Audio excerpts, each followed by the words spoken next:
Welcome to True Crime Garage. Wherever you are, whatever you are doing, thank you for listening. I'm your host, Nick, and with me, as always, is a man that would like to remind you not to think because it can only hurt. He is the captain. Don't be a thinker, be a stinker. It's good to be seen, and it's good to see you. Thanks for listening.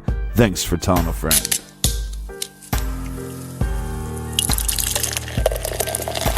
Today we are finishing off the last of our Lapse Day Temps by White Rooster Farmhouse Brewery in Sparta, Illinois.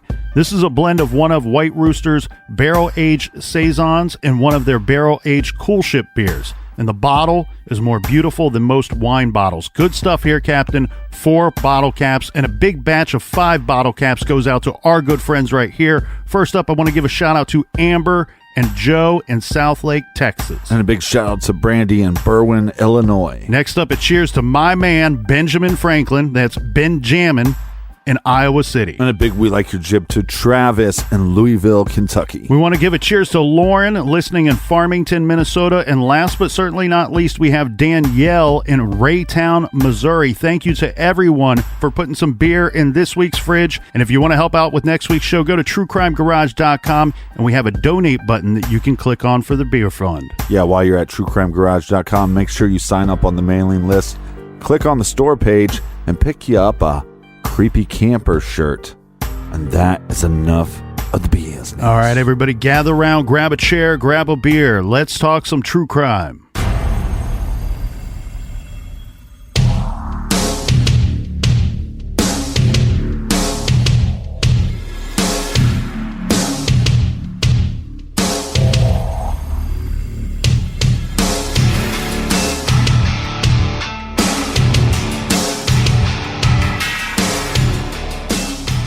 Picking up where we left off, Captain, we are discussing some of the possible suspects, or at the very least, people that we think should be looked at in this case. We now need to take an in-depth look at 2 men whom Jen worked with. Many people believe that one of these men, not both, is likely responsible for Jen's abduction. There is a lot in this case that points to Jennifer being abducted by somebody who knew her, knew where she lived, her routines, whom she might have trusted and possibly let her guard down with. Perhaps this person confronted her over her recent trip with her boyfriend, and an argument ensued. The story about the 2 co-workers at Jen's workplace makes them suspects in the eyes of many followers of this case.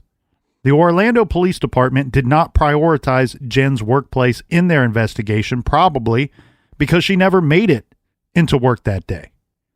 The crime happened elsewhere. We said that in the week after Jen's disappearance, the Orlando Police Department conducted interviews with some colleagues of Jennifer's and took her computer, but really that's about it. The building she worked in had over 3,000 employees.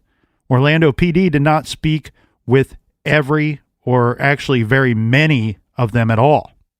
And there are 2 in particular who are internet favorites for being her abductor. These men were not interviewed in depth until 3 years after Jennifer vanished. Drew Kesse has long told a story that may have helped spark public interest in a co-worker of Jennifer's as a possible person of interest.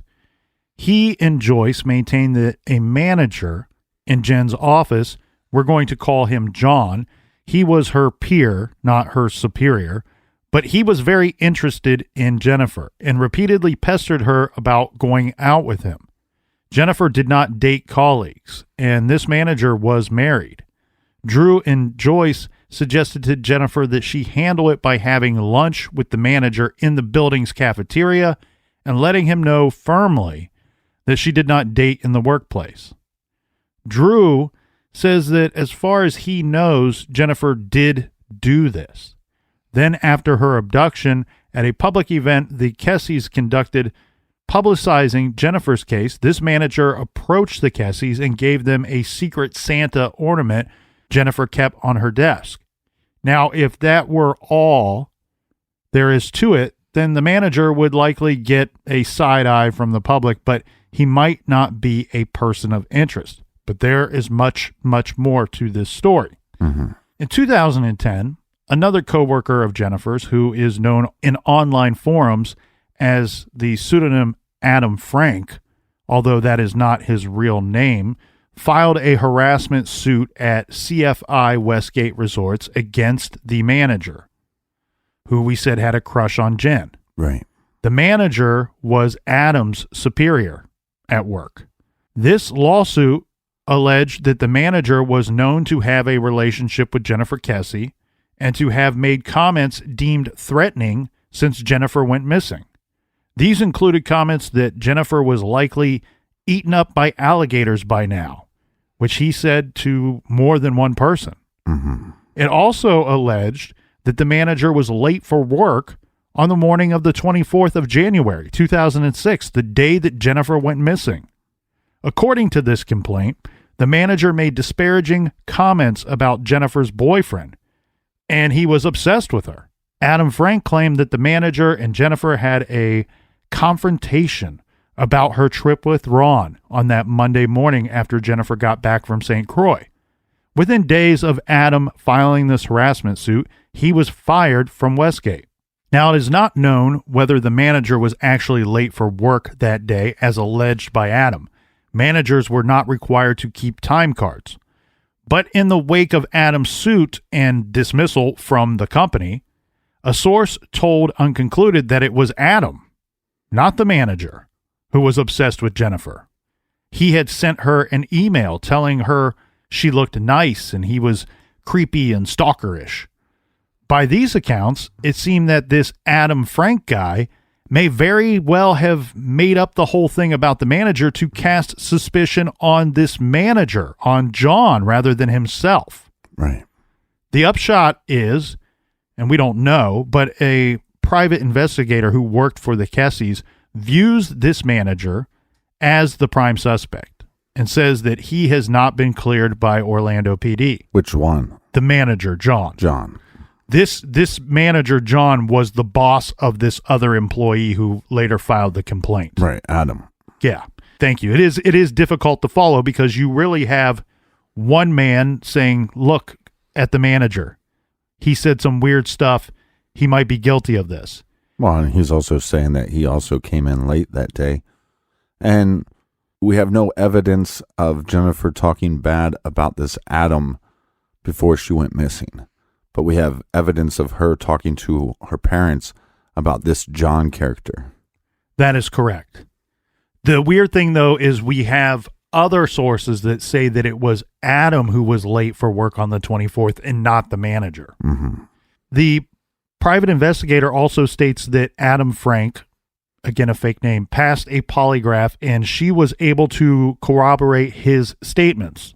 Somehow the manager knew about Adam's complimentary email to Jennifer indicating that he was monitoring her emails. Again, another thing we just do not have answers to, but it looks interesting.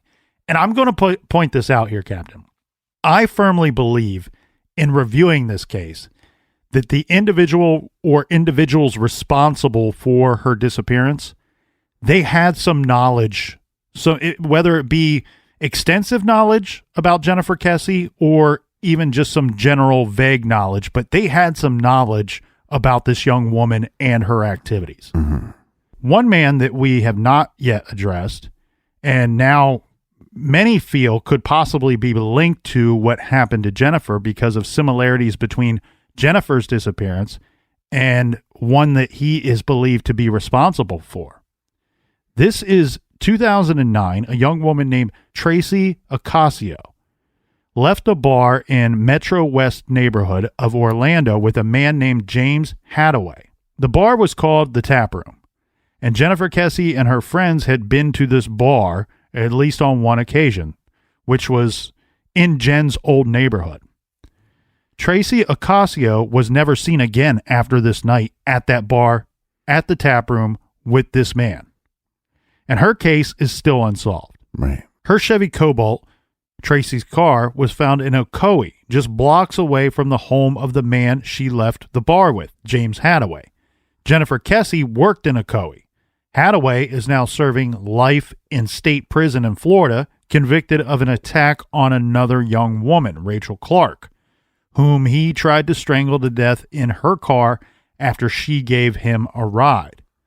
He was known to brag about how he liked to strangle his victims and break their necks.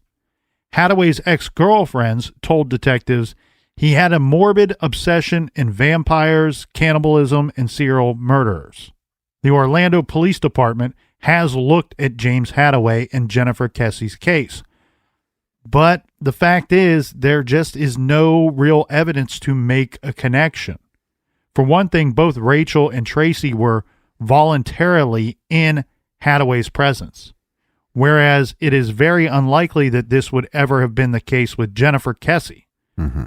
It is theoretically possible that Hadaway saw Jennifer Kesse somewhere and decided to attack her. That is possible. But again, it doesn't seem to be that there's anything of evidentiary value to connect him to her missing persons case. Yeah, it doesn't seem like there's much of a link at all. I mean, definitely similar cases, but no link. Yeah, and it's interesting that one of his possible victims, it sounds to me, has never been found as well. Right. And I think there are several problems with Jennifer Kesse's case. And when I say problems, I mean they're mysteries. They're these little mysteries that are inside the big mystery. And one of them is not only when did this abduction take place and where, but also why has she never been found? Right. There was not that big of a window to get rid of her or conceal her. And we went through a lot of the searches that were conducted. They had some hits and some leads along the way, but she's never been found. Right. And that's another thing that is Cadaver dogs didn't hit on her car either. right. And that's the other thing that is still so troubling and hurtful to her family to this day. I know her father, at least based off of words that I've heard him say in interviews, seems to have come to the reality, and maybe that's not the right phrase, but right. At least has decided to accept the very likely reality that his daughter is no longer with us. Mm-hmm. But they still need some even hint of closure. They still need to find her. I understand why people would question the time of when she would be abducted, but to me it just seems like everything points to that she got up and was getting ready for work, and then she left for work. Then the question for me becomes more, did it happen on the way to her car, or was she in her car? Did she actually leave her condo's unit? Was she driving? It seems like, to me, those are the most likely ideas. And so I kind of want to start ruling out this idea that she was abducted at night. Well, and I think if we could take away what we know of the statements regarding these cell phone pings, this was a conversation that happened between Orlando PD and the Kesse family. Right. If that would have never gone public, if that conversation never made it to the public's ears, I don't know how anybody could consider otherwise. I mean, like, as you said, I think everything points to a morning abduction. Yeah, and I also wonder too, like, what records do they have? I mean, do they have her financial records? Because yes, the answer to that is yes. They have that information. And I think if you would be able to prove that, at 11 o'clock at night or whatever, she went to a bar and had a drink or something, now that puts us in a whole different mindset of what happened. Mm-hmm. We then know that she was lying to her boyfriend. We then know that she actually left her apartment, but we don't have any records of that. The only possible evidence in my mind that points to a nighttime abduction, a possible nighttime abduction, is these cell phone pings, the phones being shut off, which are now being told by the same people that told us about these cell phone pings to begin with, that this could be all bogus information. Right. We don't know what they're being told, that there may be some good information in here. However, we know that there is some bad information in here. Mm-hmm. So we can't look at this and just arbitrarily decide what is correct and what is not correct. You have to just kind of throw it all out and say, we're not going to look at that. Well, and I also think the big point of evidence would be, let's say she went to a bar and she met up with some guy. Then that individual goes back to her house, stages the fact that she got ready for work, knew what items to take that she would normally take to work, lay out multiple outfits that would match a certain set of shoes that she told her mother she was going to wear. That just seems like a lot for a perpetrator to be able to do. We do know what's interesting in those regards, though, Captain. We do know that somebody, the perpetrator or the offender or somebody that was working with the offender, staged the car. So I guess it wouldn't be too big of a leap for somebody then to say, I want to be clear, this is not my thoughts on this at all. But are they staging the car or are they just moving the car? Well, that in a sense, it's the same thing.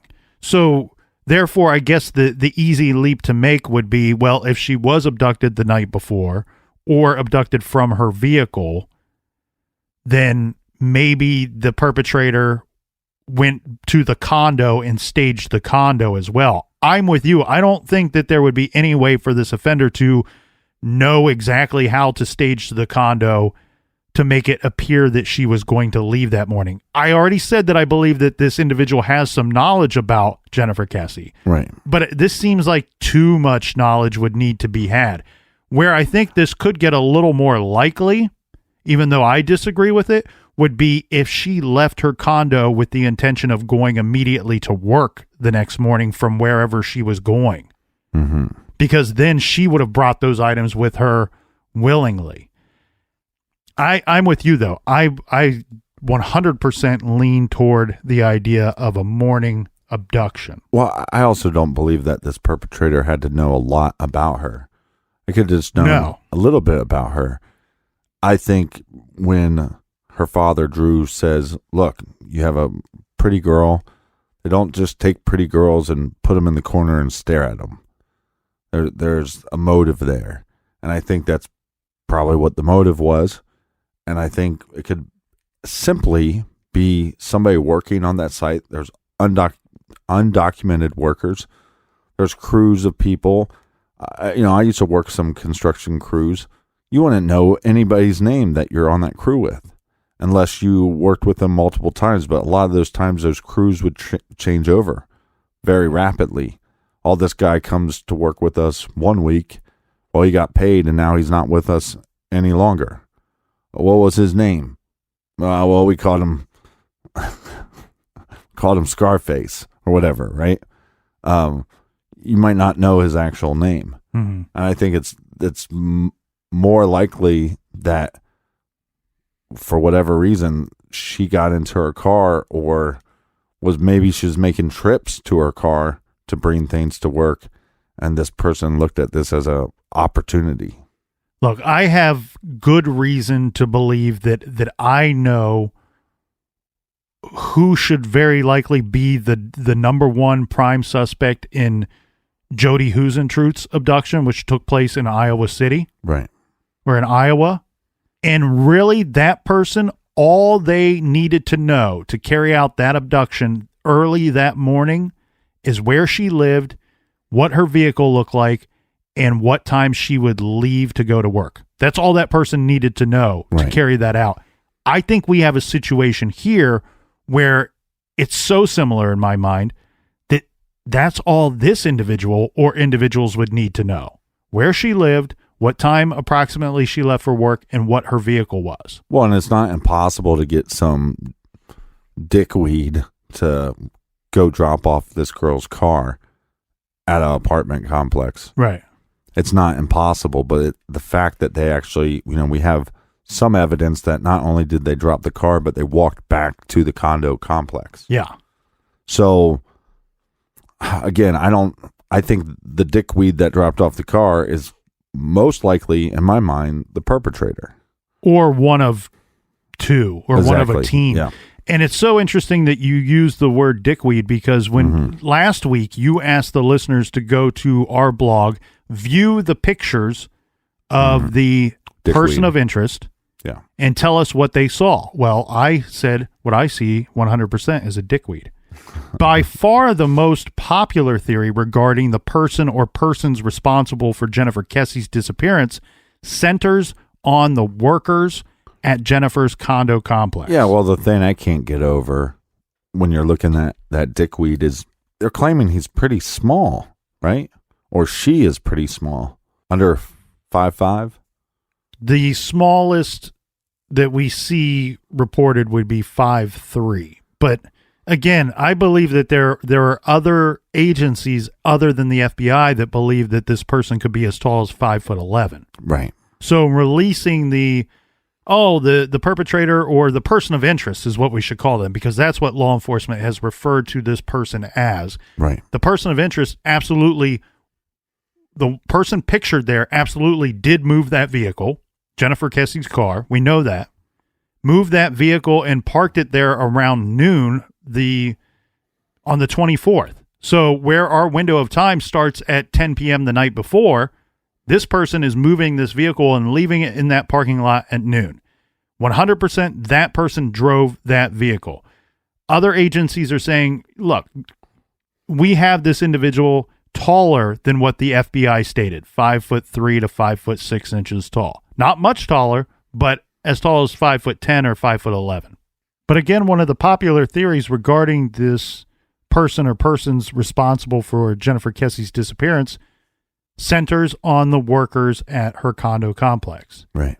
And you would think, well, this should be easy for police to vet these individuals, to investigate these individuals, but it's not so easy when we have the Kesses who say, after Jennifer disappeared, it seemed like some of these workers magically disappeared. Keep in mind, the authorities may not even know who all of these workers were at the time or even to this day. Mm-hmm. Many of them were undocumented workers. Some of them were crashing at the condo complex in its empty units. We could be talking about, usually with this type of work, this line of work, we usually are talking about a lot of seasonal and or transient workers as well. These workers would or could know which units were empty, possibly utilizing an empty unit to abduct and hold a kidnap victim. Right. Remember, there were about 250 empty units at this time. The workers could also know Jennifer's routine. Remember, too, that Jennifer's family has said that the workers would regularly catcall or leer at Jennifer. This happened to other women in the complex as well. Yeah, but also when you look at the surveillance picture, it also looks like the person's wearing some kind of outfit you'd wear when you're doing construction or painting. Yeah, some kind of work outfit or some type of uniform. Now, also remember regarding these possibilities that there is some belief that a set of master keys was stolen, meaning that someone could have access to all of the units. Although if Jennifer was taken in the morning, the suspect very likely would just grab her in the parking lot and not even need to enter her apartment. Right, but I think the evidence that we know that this person dropped off her car and then headed back to the condo unit is evidence that there's some direct connection between them and those condo units. And they could have been staying in one of those rooms, could have had their car parked in the parking lot, drop it off. Now that I did this bad thing, I got to hit the road. I got to get out of here. Yeah, no, I 100% agree with that. I think that it's very likely that the reason why the trail goes cold for the scent dog who is trying to track where the vehicle or where the perpetrator, the person that drove the vehicle, went off to after parking it. Right. Goes back to her condo complex, goes back to her parking garage area, and then all of a sudden stops at the stairs. I think that's because this individual not only walked back there, but got into a vehicle at that general location and took off, whether they were the driver or a passenger.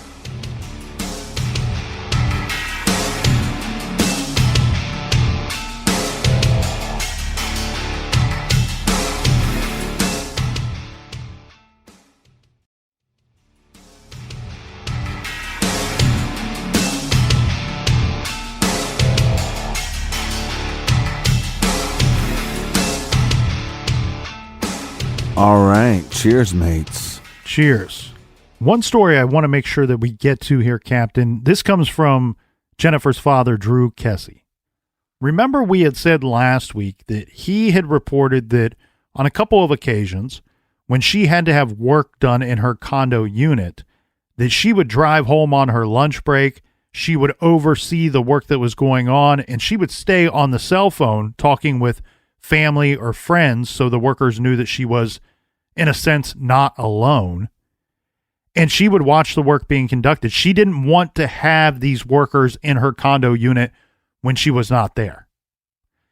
He says that on one of these occasions, that one of the workers was later arrested for statutory rape in 2008. Apparently, according to Drew, what he wants to say is that this worker is someone that had later told the Orlando Police Department that, yes, he had worked in Jennifer's condo, and the last time that he saw Jennifer was when they started working in her condo. She had let him in, telling him to just lock the door on his way out. Drew points out that not only is it suspicious that this man later goes on to commit a crime, but he also says this story that sounds untrue to Drew. It sounds like something that she would not have done or consented to. Yeah, I like where his head's at with this, but at the same time, it seems to me once somebody committed a crime like this, they would just disappear from the complex altogether. Possibly. I mean, if they had the ability to do so. Right. They might not have the ability to do so. And then furthermore, if they do, and they don't have an out or a reason to no longer be there, that in itself may make them look suspicious. This worker, according to Orlando Police Department, was questioned by them, and according to them, he passed a polygraph. The second worker that was working with him regarding that day with the story that he told was also cleared. And I say that, and I want to really circle and underline this before we move on. The statement is he was cleared. I don't know that when you see the words also cleared, that to me implies that the other guy was cleared as well. Mm-hmm. I don't know that these guys should be cleared, number one, and I also question how official that would be by Orlando Police Department, if in fact they were officially cleared or if it was just written this way in the articles. Now, according to the Kesses, many of the other workers disappeared, as you had pointed out, Captain, and there is little to no documentation on how or where to find these workers. Right, and that's what I think. One would disappear. It's possible that this individual also knows, because there's undocumented workers, that when a crime happens within the vicinity or happens to somebody that of a place that they're working at, that a bunch of workers flee the scene. Therefore, not making a big deal that they're going to leave as well. Drew and Joyce Kesse have said that they were told by the police department that Orlando tried a, quote, sting operation with a painting company working at the complex, but many of the workers were gone by the time they were doing this sting operation. So there are conflicting reports about whether all of the workers were actually tracked down and questioned. I did find some reports to state that did in fact happen, but many reports question if that actually happened and how would they absolutely know that everybody was questioned. The Kesses are adamant that not all of these workers were in fact questioned. There are statements by a private investigator who worked with the Kesse family, and this investigator maintains that yes, all of the workers were tracked down, including some outside of the United States, and spoken to. Drew Kesse has said that when he and his wife Joyce were living in Jennifer's condo, remember they did this for about 8 months after she disappeared. He says while they were living there, the landscaping maintenance crew would arrive every Tuesday morning by 7:30 or 8 a.m. This to mow, prune the shrubs, and tidy the grounds. He wants to know what these guys saw, what they could have seen that Tuesday morning of January 24th when Jennifer, in theory, could have been taken. Some reports have stated that Jennifer's car was observed by these workers not to be in its designated spot. Remember, her spot was number 2226. Mm-hmm. Not in her spot on that Tuesday. But we obviously just don't know for sure. Here's the thing that I want to point out too, regarding this parking area and regarding where the footsteps, where the scent dog Bo tracked this scent to. Mm-hmm. If I'm living in this condo complex, yes, I have an assigned parking space. It's you actually, with most of these places, the purchase of your condo includes the purchase of that parking space. Right. And sometimes you can purchase an additional spot if you wish. If I'm living there and I know that half the place is empty and I have to walk a distance to get to these stairs and then from the stairs get to my condo, if those other spaces are not being used, why wouldn't I just park at the space closest to the stairs? Even though that's not my assigned spot. Right. I could totally see somebody I would do that. I would totally do that. And then right, I would but go you'd also play your music too loud and I would go into out. my condo and I would blast the music. And look, I wouldn't get kicked out of this condo because I want to point something out here too that, look, it almost feels like lawlessness at this condo. I do not, as somebody who worked in property management for many, many years, and for 3.5 of those years worked as the security administrator for a condo complex, I am appalled at what is being reported that was coming out of this condo complex at the time that she went missing. We don't have any real security going on. We have the appearance of security. Right. And unfortunately, the people that are going to do bad things, that are going to do harm to the residents, they are smart enough to realize that there is no real security going on at this place. What we have going on is the appearance of security, and they're only trying to uphold the appearance of security and not real security to appease the people living there, to trick the people that are living there.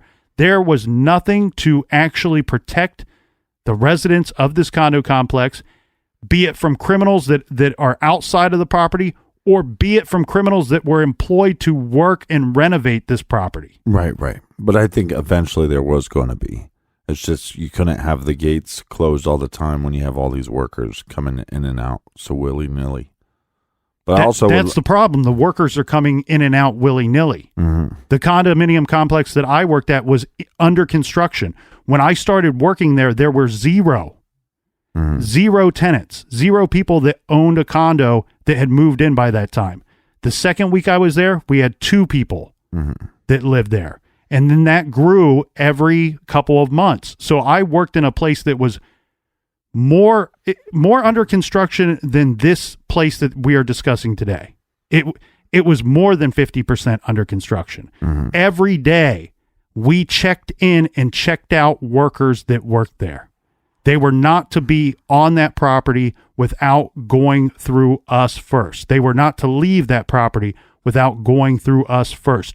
We knew every worker that was working there, when they were working there, and what company they were working for, and who the work that they were there to perform. Yes, it's quite the operation. It's tedious, and it took a lot of work and a lot of organization, but we did it.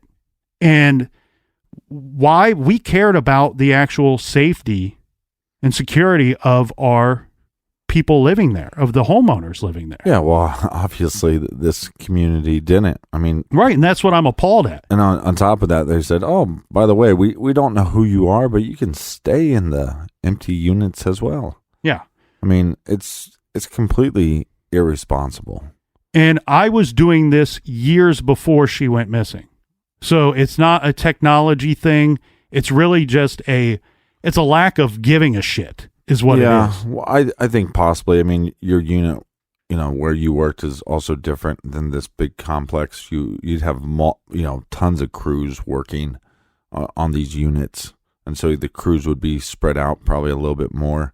But still, I mean, shut the gates, have passcodes for people so you know who's entering and who's exiting, and then everybody should be documented, and every crew. The crew leader should know everybody's name, social security number, whatever. When 5 people don't show up after a crime happened, you're able to give those names and information to law enforcement. Yeah. We'd be able to say so-and-so just all of a sudden is no longer here. And they could go to that person's company. Mm-hmm. And I want to be clear. They are there to perform work on the property. They're not necessarily employed by the condo complex. They're there to conduct work to do so. So that's why they don't know everything. But again, you can check all of those workers in and check them out at the end of the day. We did it all the time for 3.5 years. Mm-hmm. Well, again, back to the surveillance tape. Looks like maybe a painter's outfit. It could also be some kind of uniform for landscaping as well. Yeah, I think from what little I can see, I see what would appear to me to be like a line cook, somebody that works in a restaurant, but behind the scenes, or a painter. Well, I think the problem is, like they said, this outfit is a little bleached out. Mm-hmm. So that's what kind of that's what makes me go to the same thing. Oh, painter or line cook. Some people online have suggested a cricket player, and then posted some pictures of individuals that played cricket, and the uniform is very similar. Mm-hmm. And when looking through that, one thing that jumped into my mind immediately was, in Orlando, the sport of jai-alai was pretty popular. I don't know if it's still popular to this day, but it used to be very popular in Orlando. And they wear similar uniforms to what people would wear for a cricket match. One suspect that I want to make sure we include, Captain, and this comes from a caller who called into the Unconcluded podcast and brought a Facebook post to the attention of the host. This was a local guy who grew up in the Oak Ridge area of Orlando. This is not far from where Jennifer lived, but it's also in one of those not so nice neighborhoods. Mm-hmm. This location was near the Oak Ridge Baptist Church, where a woman on her front porch said that she saw cars signaling to someone in the woods. As a teen, this caller had a classmate who was, as he says, a bad dude. One of those guys that would, get into trouble a lot. He shot off guns. He behaved violently, recklessly, committed sexual assaults, and had a number of arrests over the course of some years. This guy apparently bragged that he was a menace to society and had gotten away with lots of crimes. The caller said that this guy had even shot the caller's friend and gotten away with it. The caller didn't know the guy's real name, just his street name. Eventually, sometime around 2016, this guy was deported for being a criminal. It's not known to where, and he went to prison in his country. But then in November 2017, the caller saw a Facebook post from this crazy guy he had known from his neighborhood. And the guy posted a long, rambling, profane, semi-literate confession of sorts about all of the bad stuff he had done, including sexual assaults of 2 family members and so on. Mm-hmm. He made apologies to various people. And at the end of the post, which was deleted, but only after it was screenshotted by this caller, was the sentence, quote, "Sorry. Tell Jennifer Kesse's parents and I apologize." Now, I'm trying to read that best I can because some of those aren't real words that this person typed out. Mm-hmm. But basically, this is an apology, or sounds like an apology, to Jennifer Kesse's parents. The caller was familiar with the Kesse case and said that he saw her parents handing out flyers in his neighborhood more than once. He said this shady guy tended to hang out on Texas Avenue. This is where Huntington on the Green is located. We are told that this information was, in fact, passed along to Orlando Police Department. I've not heard any updates regarding this situation. The Orlando Police Department has also stated that they cannot rule out the possibility of sex trafficking in Jennifer's case. Apparently, the Orlando area had several rings in operation in 2006 and was reported to have one of the highest rates of sex trafficking in the country at that time. Criminal profiler Pat Brown spoke with Jane Valez Mitchell about her thoughts on the likely offender and says, well, Jane, I think that Jennifer's father is correct. I think what happened was she left that condominium, was getting into her car, and that's where she was abducted, because if somebody had their own vehicle, they would grab her and pull her into their vehicle, because it is much easier to work a crime scene when the police don't know where the crime scene is. But when you use somebody else's vehicle and that is found, that's going to be a crime scene. So my guess is this guy lived in the condominium or was working in the condominiums. That's why he took her car, took it someplace, did something, and then dropped it off and went back where he had to go, because either he works or he lives there. So I think the police do have a focus. They can go right to that condominium, ask everybody, who do they know? What psychopathic creature is running around that condominium that people know of, living there or working there, that might have abducted Jennifer when she came out of that condominium and went to her car. So, Captain, I want to ask you, is there a theory that you lean toward? Is there thoughts that you have on the case regarding what you believe could have happened here? Well, like I said, I think it's more likely that she was abducted after she got ready for work, taken away from the nighttime abduction theory. I think it was somebody that, like you've said before, somebody that worked at the condo complex or lived there, or both. And pretty much similar to the profiler's thoughts.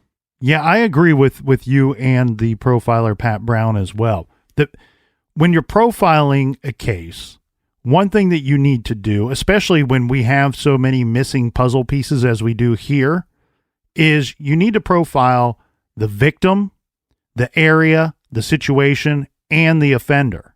And a lot of times profiling the victim, the area, and any circumstances, situations going on at the time, that will help you. That all of that information, you will apply that to the profiling of your offender or your likely offender.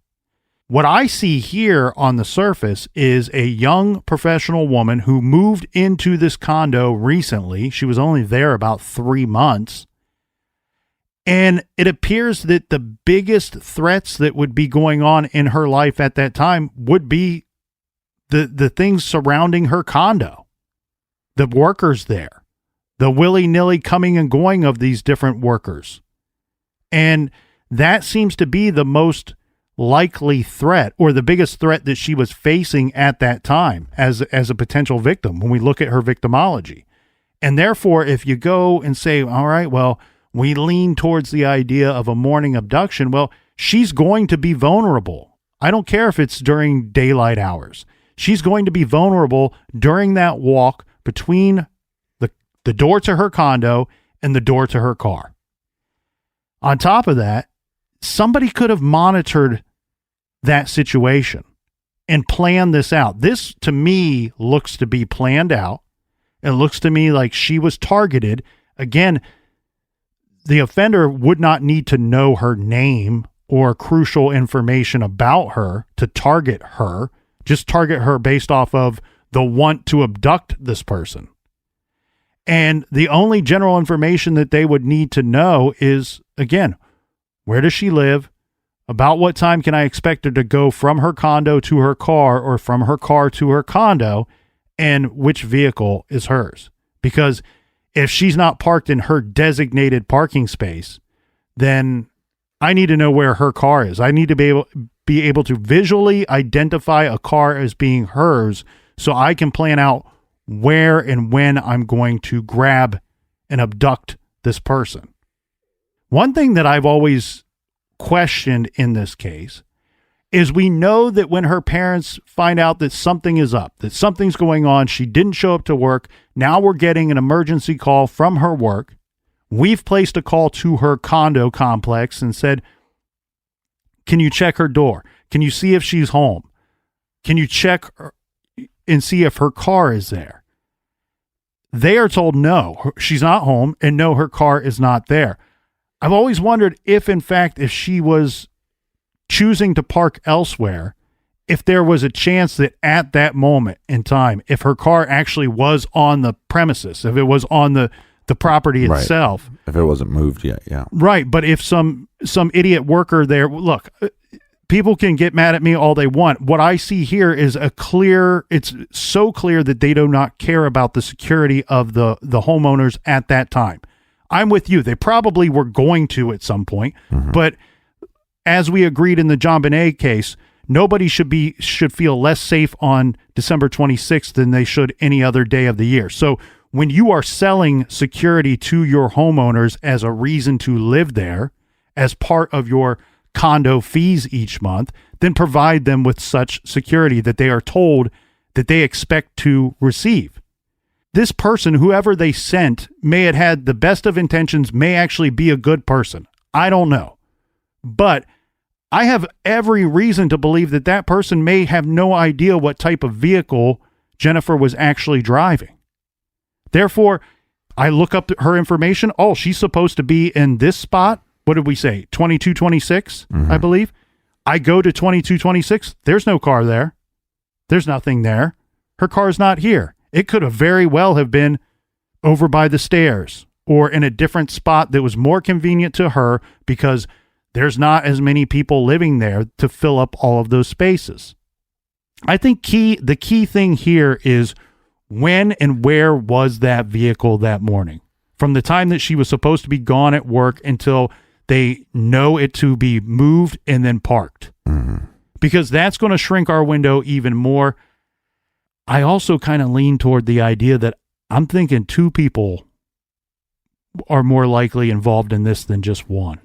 It feels like it'd be easier to carry it out if you had help, number one. And then number two, on top of that, depending on what time they took her, if you and I are both right, if Pat Brown is right, and she was abducted between the door of her condo and the door to her car, there's not a lot of time to do whatever you got to do and move all these things around and put all these things into place. Because I also believe that very likely whatever demise she was met with, I kind of feel like a lot of this stuff was done before the car was parked, before the car was left at Huntington on the Green. It almost feels like to me the final act in this whole sequence of events just drop the car off. Yeah, very likely could be get rid of the car and then get back to where I'm supposed to be, where I'm supposed to be accounted for. And I almost feel like you got two scenarios here where you make you got two guys, one guy goes and parks the car, returns back to where they're supposed to be working or where they have worked in the past, and now they're getting into this other person's vehicle or a shared vehicle, and they're driving off for the day. Now, that could mean disposing of her afterward, after they leave the property. I feel like the immediate area has been searched so well that if she was in the immediate area, that they would have found her by now. And it's so sad that they have not, for the family's sake. But also the biggest mystery in here is simply just, not to me, it isn't even any more about what happened to her. I feel like we will never know that 100% until she is found, until she is located. Maybe you get a confession out of somebody if this was more than one person. Maybe you will get somebody that can't keep their mouth shut. My fear is that one or both of these people are no longer in the area and probably have not been so in a long time. Right. I also think it's strange that we have a lot of information about the cell phone pings, and that information could be wrong, but why don't we have more information about the cell phone pings of the morning in question? Yeah, is there any way to forensically go back and look at that again to put a new set of eyes on that and make heads or tails of the different pings, and when the phones were powered down, or I guess I should say shut off, or the batteries removed? Because the Kesses, in their statements, what they've said were batteries removed, which of course, sounds a lot worse than powered down or turned off. In January of 2018, so 2 years ago, Captain, but 12 years after Jennifer was taken, the Orlando Police Department held a press conference at Huntington on the Green, where they announced, quote, enhanced focus on the Jennifer Kesse investigation. And they trotted out an Orlando City bus with Jennifer's photo on the side. Despite the Orlando PD's statement that the case was active and that they would never stop looking for Jennifer, the Kesses were fed up.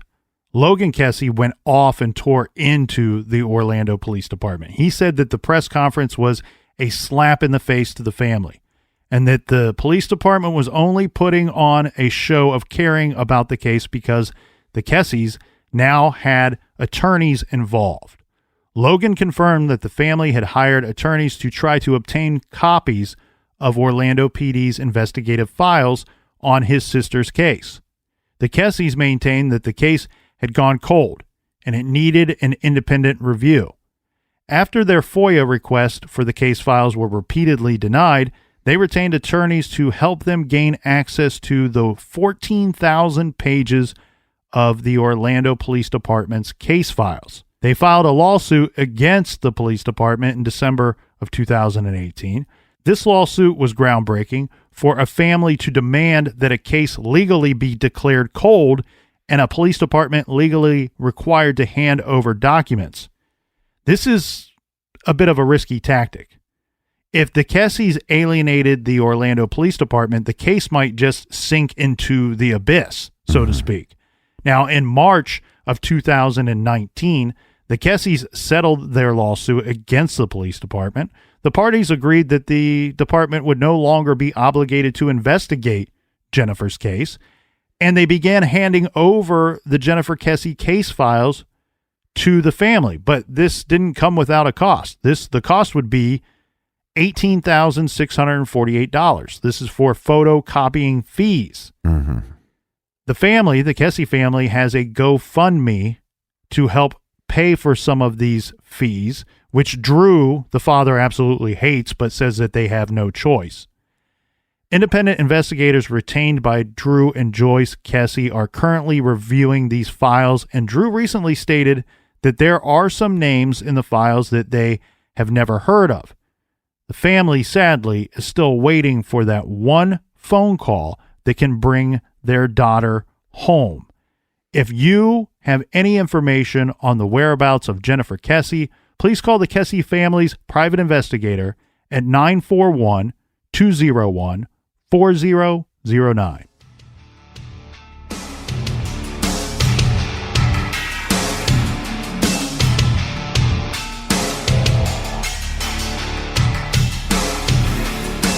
All right, for everything True Crime Garage, check out truecrimegarage.com.